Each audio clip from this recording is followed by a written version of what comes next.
But whatever, you get on shows like that. You'll do shows outside of Hollywood. I probably didn't get up at the obviously Laugh Factory Store or Improv in the beginning, but like you would get on like other clubs like.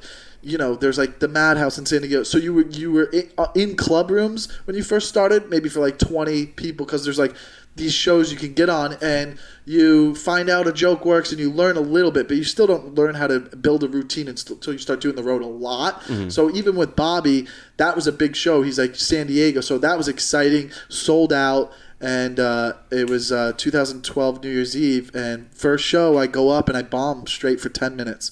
Straight up 10 minutes. Dude. Bobby walks out of the green room, at American Comedy Club, the green room. While you're bombing? While you're on stage? Yeah, while I'm on stage. Opens it, slams the door, walks through the crowd. I'm bombing so bad you hear someone in the crowd go, Bobby! And like I'm just like on there, and I get off. The feature goes on, and then like I remember the feature. The feature at the time was Dean Del Rey, actually. Wait, so he comes out though? Does he save you? Does he come up on the stage? No, he's just walks in out, slams the door, and walks through the crowd. And in my head, I go, "Wow, he's really mad." And how bad? How bad is? Because I have definitely to this day, it's the worst bomb I've ever had. And I want to hear more about this because what I think bombing is, I've done it. Yeah. I've definitely bombed a couple of my shows. This is a bomb. It's silent. Totally silent the entire time. And then I know every it's so silent that you hear someone in the crowd go, Bobby. Bobby, right? Yeah, it's silent, man. Huh? Like even maybe like people are like awkwardly going. There's some of that. Yeah, of course. Were you loading up on what you thought was your strongest joke in your set? Like, this will win him back. This will win him back. Like, say that one. No, like I didn't even go. Like I wish maybe I like. There's no way I could even bomb today. Like, if I wasn't doing well, I would just, like, make fun of myself and be like, all right, so what do you guys want to talk about? Obviously, I'm not doing something right. Or, like, I don't know. I would just be able to, like, be present. In the when you're starting out and you bomb, you're just not present. Right. Like, whereas now, if I was not having a good set, I'd be like, okay, I would identify that my material's not working, and I would, like talk to the crowd and be like, what did I do wrong? That I would like be so honest. I'd be like, why do you guys not like me? What did I do wrong? Yeah. But you know what I mean? Like I don't know. Like it wouldn't happen. But in that moment, I was just like, I guess I was like trying to like get anything to laugh, but I was also trying not to like panic because I like and filled the time. And then I remember I brought Dean, and he was just like, awful. Like I remember, like he said that into the mic. The next guy up. I don't know what he said, but I knew he gave me he let me know that it was not good. So he was the guy who was bringing out Bobby, like the guy. No, I bring out Bobby. He was the feature, so I still have to go back on and be like, "Are you guys ready for your headline?" Oh shit! I'm the host. Wait, so you're the host. He was hosting. I'm the host. I'm hosting. Okay, so you were hosting, and then somebody opened for Bobby, and then there's a host feature headline. So the opener talked shit about your act to the crowd right as you were walking into the side of the stage. No, I don't know. He might have, which is he has every right to address the energy in the room. Yeah. If someone bombs really bad, I'd beg. Okay, give it up. Like, I don't know what I would do. It's not something I would script. I would just, if the room is so weird, I would sure address it. I have before on another show. But if it's not that weird, I'll just fucking be funny and make him laugh. Yeah. But no, I don't know what he did. All I know is I was dealing with Bobby as soon as I got off. I'm saying when I was like, are you ready for your next guy? When we did our, like, shake our hands, like, he looked at me and let me know that it was really bad. It was like, all eye contact, body language stuff. Yeah, he was like, like grunting and shit. What happens there? I assume that kind of put a dent in your New Year's Eve. You weren't feeling great at the after party. No, there's 2 shows. That's show 1.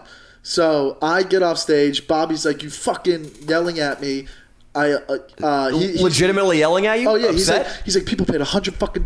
You can't fucking do that. He's like, I'm so fucking mad. Then I walk in the back, and then the owner at the time, or he still is the owner, Justin. He's like, so what? He actually, this guy has a bad rep, and a lot of people don't like this guy, but he actually was like, so he talked to me. He's like, so why do you think you didn't have a good set? And I was like, I don't know. He's like, were you having fun? I was like, no. He's like, well, do you think you can have fun? I was like, yeah. He's like, maybe you just try to have fun on the next show. Yeah. And I was like, okay. And I knew in my head, even though this isn't true, I told myself, I go, well, there's another show. There was an East Coast New Year's show and then a West Coast New Year's show.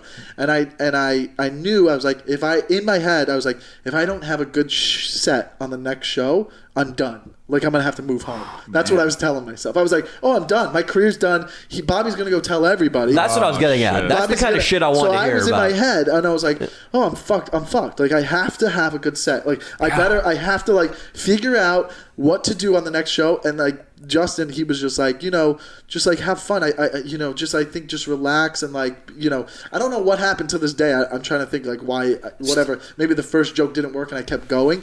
But either way, I knew I had to like relax. And Bobby yelling at me. I'm gonna say I disagree with Bobby's motivational style. Sure. But I could handle it, thankfully. But thankfully, I was like, okay, I gotta like fuck it. Yeah, I mean, obviously, I wouldn't have done that to a younger comic. I would have been like, you fucking more. I would have probably just laughed and be like, this is the game, baby. It's the game, right? I would have started drinking. That's the only way I could have gone out and faced that second crowd. Yeah, dude. Did you drink? But if I mean, he's from South Korea, man. They're hard. So that's how he fucking, that's how he did it, and it worked. And the second show, I did fine. It wasn't a bomb. I probably wasn't killing, but I didn't bomb. And life went on. What changed? That's a mystery to me because I don't do stand-up on a regular basis. How can you make little adjustments in your act that take you from bombing to not bombing? Well, I think I just literally was just like make sure like have fun no matter what. Like I'm I think probably like warm up the crowd. Like, what's up? Is everybody excited? I think I had walked on stage and go, "What's up? Happy New Year's, everyone!" So da da da da da da da da, and people are like, "What?" You know what I mean? Like, anytime I see a younger comic, I'm like, when you a host, like, just be real. Like, because people aren't ready for jokes right away. They're all just settled in. They're getting drinks. Yeah, let me get 2 vodka tonics. A guy comes on stage, and all of a sudden he's talking about something. You're like, what? What is he doing? I missed it. Rather than being like, what's up? How are we doing? This is fun. It's New Year's Eve. Make some noise for fucking New Year's Eve. You guys excited here? Bobby, put some noise. Like, just be a real... Your job is to be a host, but when you start out, you're like, I want to be funny. I want people to love me. Nah, your job's to be a fucking host, which a host is be a human. You're not a comic. You're a goddamn fucking host. So be a human being.